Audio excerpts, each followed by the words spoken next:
皆さんこんにちは、ネストリングスです。今回は僕たちのガチデッキを使った 3on3 バトルをやっていきたいと思います。今回対戦するのは野水航とつぶやきさん太郎です。よろしくお願いします。お願いします。それでは早速やっていきましょう。行きましょう。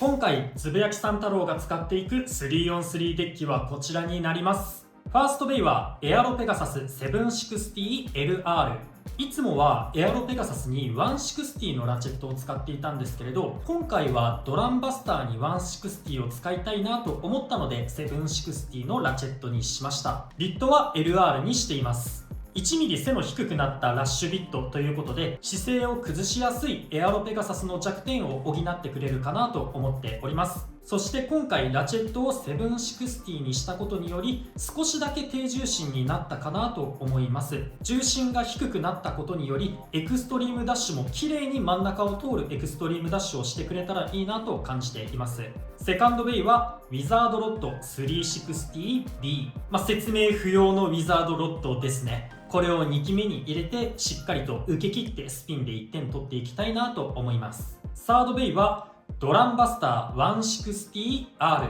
今回 LR と R どちらもいいなと思ったんですけれど、ペガサスの方をより背の低い LR にしたいなと思ったのでドランバスターの方を R のラッシュビットで使っています。以前 LR のビットが出たばかりの時にこれにより LR と R2 つをデッキに入れることができるようになったのが嬉しいっていう風に話してはいたんですけど、実は僕両方とも採用するっていうデッキを作ったことがなくて、今回初めて LR と R を両立させたデッキを使っていこうと思います。それと今まで使い続けてきたドランバスターは剣先の部分が少し曲がってしまっていて攻撃力も落ちてしまっていたんですけれど、今回このドランバスターはほぼ新品おろしたてのドランバスターなので剣先も綺麗で攻撃力も期待できるんじゃないかなと思っております。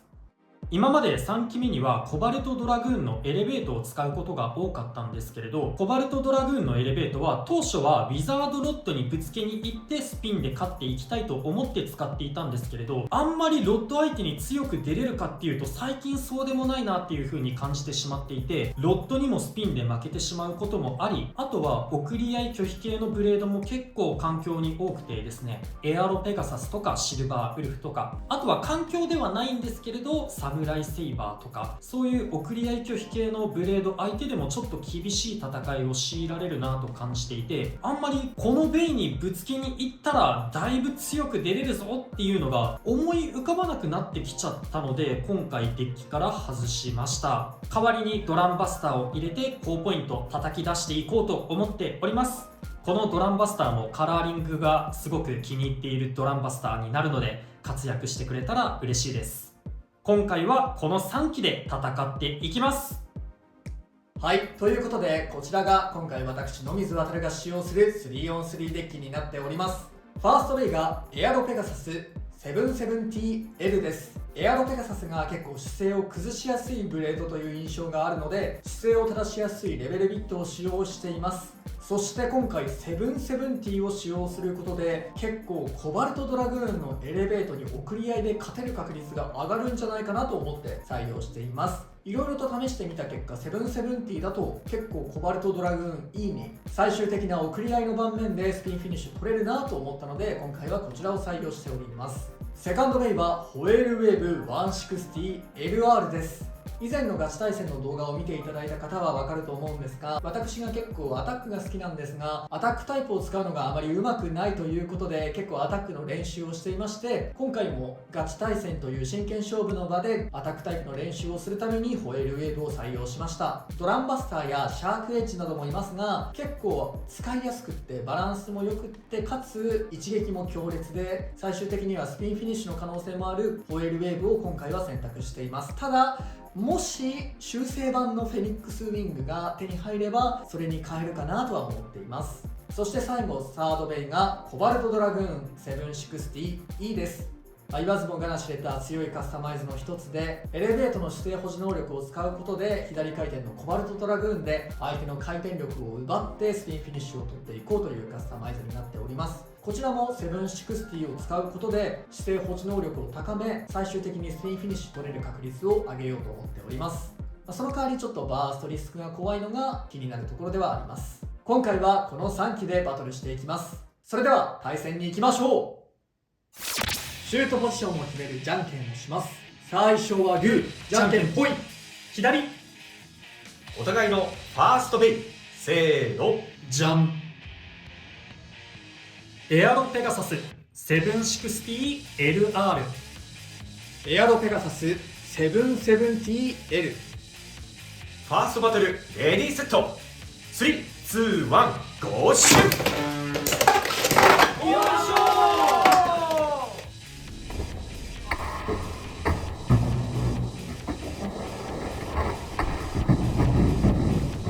ー、よいしょー。エクストリームフィニッシュ、つぶやきさん太郎のエアロペガサスに3ポイント。やったぜー。1戦目の3点はめちゃめちゃでかいな。でかいなぁ。いや、ポジションが良かった。これじゃんけん勝ったのだいぶ効いたかもしれん。こっちが攻撃してその勢いが乗ってだったからね。うん。お互いのセカンドベイ、せーの、じゃん。ウィザードロッド 360B。 ホエールウェーブ 160LR。 セカンドバトルレディーセット、3、2、1、ゴーシュッ。激しいって。ちょっと惜しい。有効弾になってない。どうだ。いやー3点がでかすぎる。くえ。よし。スピンフィニッシュ、ボーイマジかよ。スピンフィニッシュ、ウィザードロットに1ポイント。よってこの勝負、つぶやきさん太郎の勝利だ。やったぜー。いや、最後手で外れちゃったのか外れたまんま生きてたのかどっちだろうね。いや多分もうラチェットは外れてたんだけどギリギリまで組みついてて最後持ち上げようとしたら外れたんだろうね。手で止めた勢いじゃなくするではなかった。手に抵抗があった。軽くね。いやー今のバーストできてたかどうかはちょっとわかんないけどできてたら惜しかったのにな。いや3点がでかすぎる。3on3 バトルの勝敗は決まりましたが最後までやっていきたいと思います。お互いのサードベイ、せーの、じゃん。ドランバスター 160R。 コバルトドラグーン 760E。 サードバトルレディーセット、3、2、1、ゴーシュッ。